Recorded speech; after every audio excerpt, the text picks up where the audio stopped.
तीन बातें बताई गई हैं कि उसमें नैनो टेक्नोलॉजी, जीपीएस का इस्तेमाल है। अगर एक जगह पर बहुत सारे नोट एक साथ पड़े रहेंगे तो न सिर्फ जो कानूनी तौर पर कार्रवाई करेंगे ना उनके पास सिर्फ, बल्कि इनकम टैक्स डिपार्टमेंट में इसका सिग्नल जाएगा, क्योंकि ये सीधे सैटेलाइट की ओर सिग्नल ट्रांसमिट करेगा। और काले धन पर रोक के लिए लाए जा रहे 2000 रुपए के करेंसी नोट को बनाने के लिए state of the art nano technology का इस्तेमाल होगा। ये एक नई बात होगी। 2000 रुपए के हर एक नोट पर एनजीसी यानी नैनो जीपीएस चिप लगा हुआ होगा। और अब तो सबसे पहले आपको आरबीआई के उस फैसले के बारे में बताते हैं जिसने कई लोगों को बेचैन कर दिया है, क्योंकि इस फैसले के तहत रिजर्व बैंक ऑफ इंडिया ने देश में इस्तेमाल होने वाले 2000 रुपए के सभी नोटों को अब वापस लेने का फैसला किया है। यह फैसला इसलिए बहुत महत्वपूर्ण है क्योंकि इस समय भारत में 2000 रुपए के कुल 181 करोड़ नोट इस्तेमाल हो रहे हैं, जिनकी कीमत 3,62,000 करोड़ रुपए है। लेकिन ये सारे नोट अब 30 सितंबर के बाद लीगल टेंडर नहीं माने जाएंगे। और लीगल टेंडर का मतलब उस करेंसी या मुद्रा से होता है जो कानूनी रूप से वैध मानी जाती है। वाह मोदी जी वाह, आपने तो एक बार फिर से कमाल कर दिया। आपने एक बार फिर से हमें खुश होने का मौका दे दिया। हम जैसे भक्त हमेशा से आपके दीवाने रहे हैं और हमेशा से आपके ही दीवाने रहेंगे। चाहे वो कांग्रेसी चमचे, चाहे वो आम आदमी पार्टी के जितने सारे चमचे हैं, वो कुछ भी कह लें, लेकिन हम आपके भक्त हमेशा से हैं और हमेशा से ही रहेंगे। चाहे आपने कुछ भी किया हो, आपने कुछ भी गलती की हो, हम आपकी सारी गलतियों को छिपा लेंगे। हम आपकी सारी गलतियों और सारी नाकामियों को देश के सामने नहीं आने देंगे। हम आपकी सारी गलतियों को मास्टर स्ट्रोक बता देंगे। देखिए मोदी जी, सबसे बड़ी बात यह है कि हमारे पास सिर्फ एक ही दिल है और आप एक ही दिल को कितनी बार जीतेंगे। आपने अभी 2016 में हमारा दिल जीता था जब आपने नोटबंदी किया था, और आप 2023 में दोबारा से हमारा दिल जीत रहे हैं। यही तो कमाल की बात है हमारे प्रधान सेवक जी के बारे में कि वो भक्तों के बारे में बहुत ज़्यादा सोचते हैं और भक्तों का दिल हमेशा से जीतते आए हैं। अब देखिए ना, जब आपने दोबारा से नोटबंदी की है, दोबारा से 2000 के जो चिप वाले नोट थे उन सारे नोटों को बैन कर दिया है, उसके बाद से जितने सारे ये एंटी नेशनल लोग हैं, जितने सारे विपक्षी लीडर हैं, वो सारे के सारे लोग आपके पीछे हाथ धो के पड़ गए हैं। वो पूछ रहे हैं कि जब आपको बंद ही करना था तो आपने 2000 के वो चिप वाले नोट लागू ही क्यों किए। अभी इनको कहाँ पता है कि हमारे प्रधानमंत्री मोदी जी बहुत ही चालाक आदमी हैं। भले ही केजरीवाल उन्हें अनपढ़ प्रधानमंत्री कहता हो, लेकिन हमारे प्रधान सेवक जी बहुत ही चालाक प्रधानमंत्री हैं, बहुत ही बुद्धि वाले प्रधानमंत्री हैं। अब जरा एक बात सोचिए कि कोई भी बैटरी से चलने वाली चीज़ होती है, उसकी एक वैलिडिटी होती है, उसकी एक समय सीमा होती है।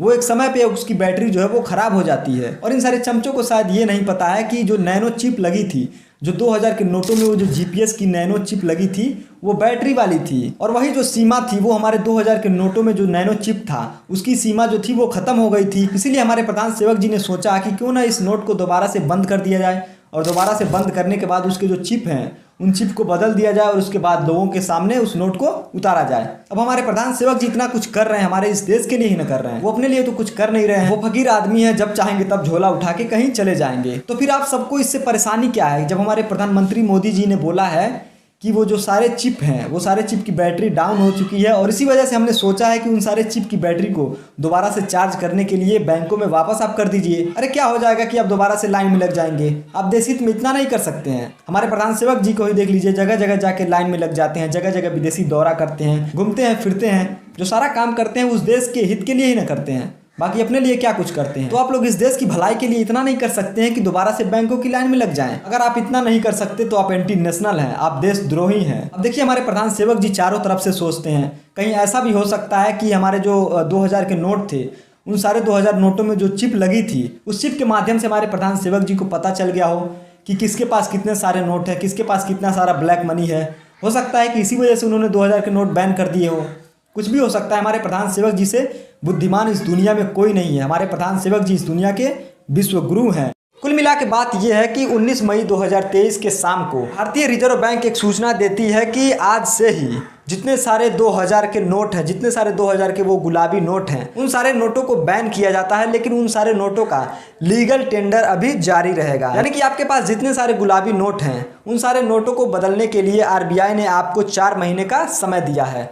और ये भी बताया है कि जितने सारे गुलाबी नोट हैं वो अभी तक फ़िलहाल आप रेगुलर यूज कर सकते हैं। आरबीआई का सीधे तौर पे कहना है कि इस कदम को उठाने से इस देश का फ़ायदा ही होगा, कोई नुकसान नहीं होगा। इस कदम को उठाने से जितने सारे ब्लैक मनी इस देश में रखे गए हैं, जितने सारे ब्लैक मनी लोगों के पास रखे गए हैं, उन सारे ब्लैक मनी को ख़त्म किया जाएगा। आरबीआई ने आगे कहा कि आप इन सारे नोटों को किसी भी बैंक के जरिए बदल सकते हैं, और एक दिन की जो लिमिट है, एक बार की जो लिमिट है वो करीब 20,000 रुपये की लिमिट होगी, यानी कि 2,000 के करीब 10 नोट एक बार में बदल सकते हैं। तो अब सवाल ये उठता है कि जिस करप्शन को ख़त्म करने के लिए हमारे प्रधान सेवक जी ने 500 और 1,000 के नोटों को 8 नवंबर 2016 को बैन किया था, आखिरकार वो करप्शन हमारी सरकार 7 सालों में ख़त्म क्यों नहीं कर पाई। कई सारे लोगों का सवाल ये भी है कि जब इन सारे नोटों को बैन ही करना था तो आपने इन सारे नोटों को लागू ही क्यों किया। जब आपको करप्शन मिटाना ही था, जब आपको ब्लैक मनी ख़त्म करना था, तो आप 500 और 1,000 के नोट को बैन करके उससे भी बड़ी करेंसी वाले नोट को क्यों छाप दिए। आप ज़रा खुद सोच के देखिए कि जिस करप्शन को ख़त्म करने के लिए हमारे प्रधान सेवक जी ने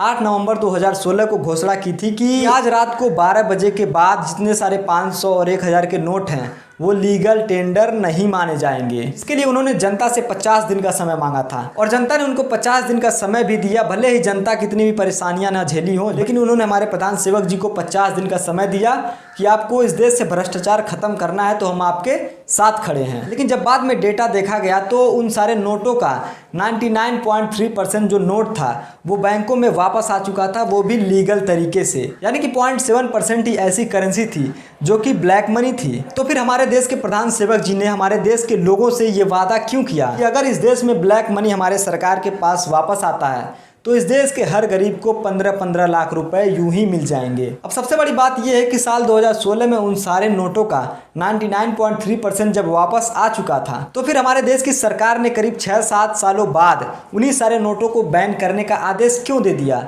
जिन सारे नोटों का चलन उन्हीं की सरकार में उन्हीं के द्वारा किया गया था। इससे साफ पता चलता है कि हमारे प्रधान सेवक नरेंद्र मोदी जी का जो फैसला था साल 2016 में, जो नोटबंदी का फैसला था, वो पूरी तरह से फ्लॉप साबित हुआ। इसी वजह से हमारे देश की सरकार दोबारा से साल 2023 में नोटबंदी करने का ऐलान कर चुकी है। तो दोस्तों, आप इस नोटबंदी को लेके क्या सोचते हैं कमेंट बॉक्स में ज़रूर बताइएगा और वीडियो पसंद आए तो वीडियो को एक लाइक करके हमारे चैनल को भी सब्सक्राइब कर लीजिएगा। धन्यवाद।